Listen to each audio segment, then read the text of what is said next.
So this is what I was supposed to have said as part of my job, but I lost it because, like I said, I didn't personally get along with anyone in the office, and if I don't feel like eating lunch and they're hogging away at lunch and I don't eat, then that's one stamp against you. So I was throwing off this fakest smile.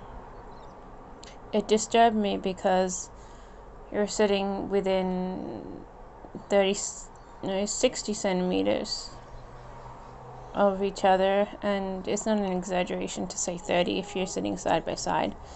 And everyone's like got morning breath, and it's a little bit too close for comfort. I don't really like sitting really, really close to people and sharing food over a table and everyone's talking. It's like pretty gross, but there's other things about it that I didn't like. I didn't like really the manager. He was leering a little bit. I don't like being asked how I am and then being asked, oh, are you sure? Like, because they can tell that there's something wrong with you or something, and it's like, but it wasn't the perfect job, and I'm glad it ended anyway. So I didn't even need to prove if I could say this pitch or not. But this is what I was supposed to say. So I was supposed to say, hi, how are you? My name is blah. I'm here about the SAS program for your suburb, I would have said. So 55 homeowners in the suburb are going to be selected to be able to switch over to solar with no out-of-pocket costs for the homeowners. My job is just to ask you 3 questions. First, are you the homeowner? Second, is your electricity bill over $300 a quarter? And lastly, is at least one person in the household either working or self-employed or self-funded? Great, you do qualify, or sorry, you don't qualify. So here's how it works. How much are you paying roughly per quarter? So say you have $600. With solar power, you can decrease that expenditure right down to more like $200. How does that sound? Good. So that's what I would have recapped, just like brief overview. You showed this graph, and it's like they're in the red now, and then in the future they'll be like only a little in the red and mostly in the green. So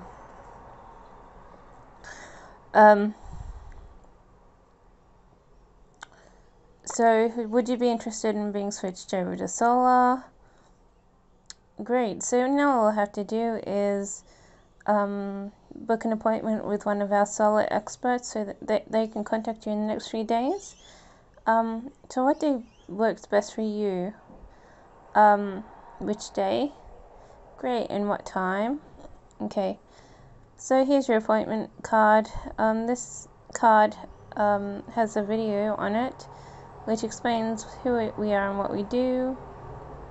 And also, when you're going for your appointment, have 2 electricity bills handy. So great, that's fantastic. So our expert will see you on day and time. Thank you very much. Have a good day. So that's sort of how I would recap, because it doesn't have to be said word by word, otherwise it's a lot longer. So I said, hi, how are you? We're just visiting the neighborhood, and we've selected 50 houses to be invited to turn solar without any out-of-pocket costs. How does that sound? I just have to ask a few quick questions. Are you the homeowner? Is your quarterly electricity bill over $300? And lastly, is one person in the household employed, self-employed, or self-funded? That's fantastic. So you do qualify. So basically what happens when you do put solar on, currently you're spending around $600 per quarter. So say you're spending $600 after you put in solar, you'll see all that expenditure in the future will decrease, and you're only paying a portion of that $600. So instead of paying $600, you might be paying more like $200. How does that sound? Would you be interested in putting in solar? That's fantastic. So now I just have to make a quick appointment. What day and time would you be available? Okay, so we have like 1:30 or 3 available. Okay, that's fantastic. So I've made that appointment for you. Here's your appointment card. You have a video on that card to show you who it is and what we do. So otherwise, our expert will contact you on that day and time. Thank you very much, and that's it. I wouldn't bother with all the words. I'd just be like, oh, recap this and recap that. I did that once. They let me work there once, ages and ages ago, and I was getting more than the manager, who's like the highest, gets the most amount most frequently. So, but I before and now this time, you lose when you don't really fit in with the team, or they're just sick of you and they don't want you around because A, you might be getting more sales, or B, you're not getting enough. They just chuck you anyway. Once I was hanging around with them in the car, and it's like, oh, you're not drinking a fizzy drink, you want a juice. Okay, let's chuck you out, sort of thing. And now today it was like, oh, you're not really getting along with anyone, so maybe you should do something else, sort of thing. So they didn't say maybe.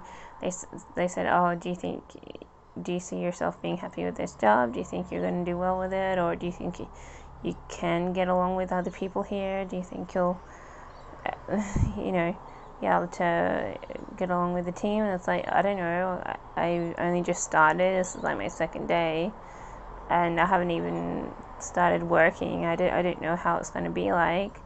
Right now I don't feel very confident, but confidence usually grows when you actually start doing it. And it's like, I didn't say any of this. I said, I don't know, I can't tell. I won't have any idea if I can get along with anyone, or if I can do the job. I sort of wait to do it before I realize if it's going to be difficult or easy for me. So already, I wasn't getting along with the team, didn't want to eat their lunch, which was like chips and salad, if they bothered to share it, and we were scrunched up on this little table, and it's like, I'm not really getting along with the environment. It's like no one cares about COVID, and no one cares about distance, and it's not making me feel very good to be scrunched up in close proximity between people and stuff. And I was like, maybe I shouldn't really. It doesn't give you a lot of enthusiasm, it's like, and you're like going, you're like, and the manager's like trying to be a buddy, and you're like, you're not my buddy, I don't want you to step a step closer to me, keep 1.5 meters away from me. So, it's like, everything's so fake, Everyone tries to act like, oh, this is the first time on the job, when it's obvious they've been around for a really long time. I think they have the same employees, and I'm pretty sure they employ one new person, and then it's like, oh, everyone else is doing the rounds, but you're the odd one out, and of course you're not going to just get along with everyone in the team, so because you're not the long-term employee, they are, So I'm pretty sure that, I can't prove it. Everyone's saying, oh, I've been here 3 months, I just started and stuff, but I'm pretty sure they've sort of been the team all along, and you're the only newcomer. So saying that, I have worked there before too, and it's like, oh, this brings back some memories. I remember, it not lasting long, even when I was doing really well, because they make an excuse to let you go, I think. It's supposed to be like your job, and it's like, no, it's their job, because you need to get along with the team so that people will drive you places, and so that you can work. It's like, no, it's not really your job at all. So they probably just want to avoid taxes or something, doing some sort of book work, which comes with the employee. So reason why they probably contract people, because they can be bothered doing the work for employee ratio. Or rather be like, contractor, oh, you're self-managed. And it's like, well, if I was self-managed, why would I just fucking fire myself, and I wouldn't, you know. So it's not. People say contractors are like self-employed, but they're not. You know, they totally rely on the business like an employee does. It's just that they're not considered an employee. So yeah. Anyway, that's that job done with. I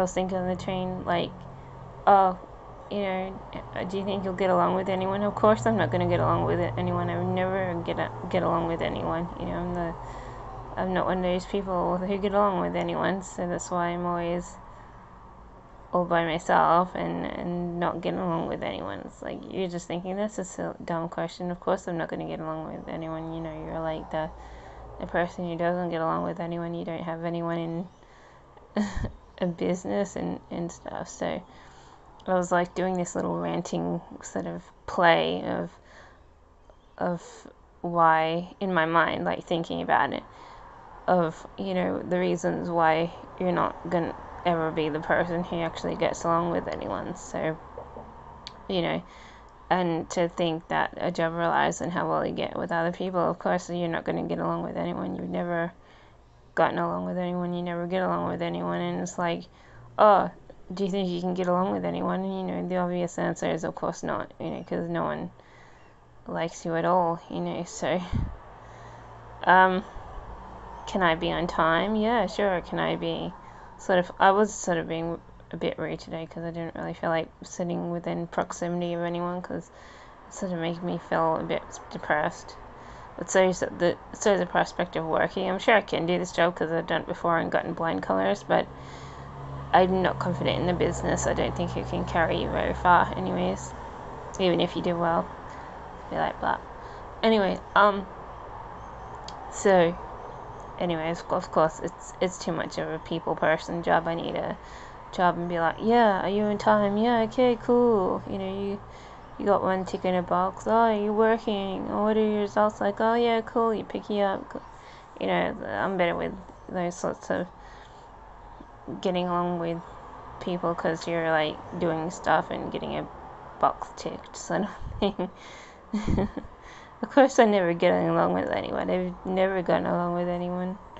I don't even get along with who I live with, and they're like trying to be like, oh, let's go to the country together. You know, what's gonna happen there? You know, meet a cyclone and a flood and anything else. And it's like, oh, last thing I want to do is move out with them. So I got to get my butt into gear. I think I might have to try and at least inspect a cheap place somewhere. But they're in the other side of town, and I don't know what it's like. And some places are mob places. People with guns come visit the building. So I'm pretty sure that's the one at Clayfield. I'm pretty sure that that's a mob building. So it's like down the road and across the road is another mob place, so you don't want to get caught in the wrong place, because there's still people with guns doing whatever they like and saying whatever they like, and it's like, you know. And that's why not everyone seeks for the cheapest place, because I know where to go if I want a safe place. I'm just not convinced I can afford it right now. That's all.